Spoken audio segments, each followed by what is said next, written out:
আমি তো সবসময় আমার ভক্ত শ্রোতা এবং আমার সাংবাদিক ভাই এবং বোনদের প্রতি অলওয়েজ আমি কৃতজ্ঞ। কারণ আমি সবার কথা বলতে পারবো না, ব্যক্তি সালমার কথাই বলি। আমার যেটা ভালো লাগে আমি সেটাই সবসময় শেয়ার করি।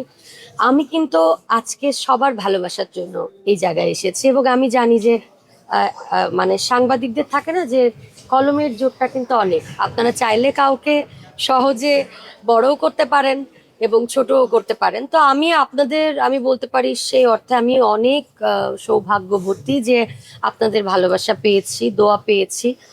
কোনো না কোনো কারণে আমি একেবারেই ভাইরাল হতে চাই না, তারপরেও আপনারা কেন জানি আমাকে ভাইরাল করে দেন। এটার জন্য আমি কি কৃতজ্ঞতা জানাবো না কি বলবো আমি জানি না, তবে ভালোবাসা জানাই। অ্যাওয়ার্ডটা আসলে সম্মানের, তো যে কোনো কাজের স্বীকৃতি, সম্মানটা পেলে আসলে কাজের উৎসাহটা অনেক বেড়ে যায়।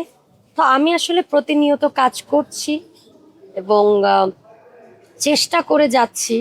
মাঝে মাঝে ভয়ও কাজ হয়, ভয়ও লাগে, তারপরেও বলবো যে আপনাদের এই ভালোবাসাটা নিয়ে যেন আমি তো কাজ করে যেতে পারি, মরার আগ অবধি যেন ভালোবাসাটা থাকে।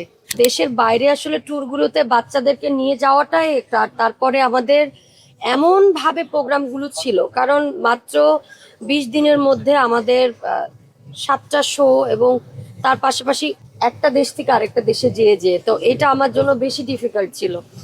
এবং আমার যেটা মনে হয়েছে যে সাফিয়া এবার আমাকে যে পরিমাণ হেল্প করেছে, আমার মনে হচ্ছে যে আমার আম্মা আমার একদম ছোট আম্মার মতো কাজ করেছে। এবং আমি খুব বেশি মিস করেছি আমার বড়টাকেও, কারণ ইউরোপ বা দেশের বাইরে যাওয়ার আগে বড় দেশগুলোর তো অনেক আগের থেকেই ভিসা হয়ে যায়, ও আসার আগে আমাদের ভিসা হয়ে গিয়েছিল। এবং তোমরা হয়তোবা আরো ভালো জানো যে এইসব দেশগুলোতে আসলে বাবা বা মায়ের সঙ্গে ছাড়া কিন্তু বাচ্চাদের ভিসা অ্যালাউ হয় না।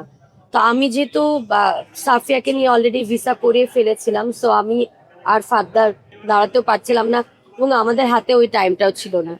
এই দুজনকে নিয়ে ঘুরলে বেশি আমার ভালো লাগতো এবং আমি বেশি এনজয় করতাম। একজনকে মিস করেছি, আরেকজন আমাকে সঙ্গে খুব ভালো সময় দিয়েছে এবং ওকে নিয়ে বেশ ঘুরেছি।